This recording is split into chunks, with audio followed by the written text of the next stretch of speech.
ఆదాయానికి మించి ఆస్తులకు సంబంధించిన ఫిర్యాదులపై రాష్ట్ర అవినీతి నిరోధక శాఖ ప్రత్యేక దృష్టి సారించింది. అవినీతికి పాల్పడే వ్యక్తులు, సంస్థలపై నిరంతరం నిఘా ఉంచడమే తమ ప్రధాన లక్ష్యమని ACB director general Atul Singh గత ఏడాది కేసుల సమీక్ష అనంతరం వెల్లడించారు.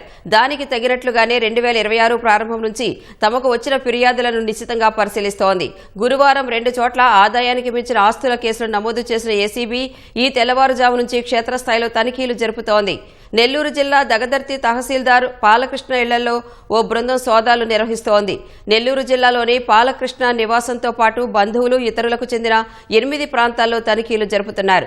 నగదు, బంగారం, వెండి, ఆభరణాలతో పాటు పలు డాక్యుమెంట్స్ ను గుర్తించినట్లు సమాచారం. మరో ఫిర్యాదుపై న్యాయశాఖకు చెందిన ఉద్యోగుల ఇళ్లలోనూ సోదాలు చేస్తున్నారు. గుంటూరు, ఎన్టీఆర్, కృష్ణా జిల్లాల్లోని 5 చోట్ల తనిఖీలు చేస్తున్నట్లు ఏసీబీ ప్రధాన కార్యాలయం పేర్కొంది. తాజా సోదాలకు సంబంధించి మధ్యాహ్నం తర్వాత స్పష్టమైన వివరాలు బయటకొచ్చే అవకాశం ఉంది.